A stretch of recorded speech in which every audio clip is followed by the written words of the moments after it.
We're here at Microsoft Ignite 2019, and we'd like to go over what Landis Technologies is announcing.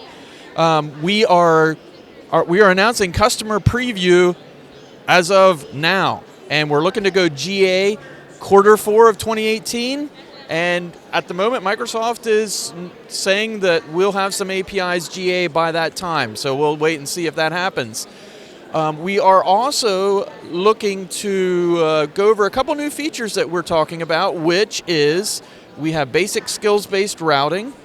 We also have live Power BI integration, and we also are integrating to Teams auto attendant. So you can send a call from your Teams auto attendant right over to one of our advanced Teams queues. So our contact center is preview as of now, and we'll be talking to customers and pulling you in.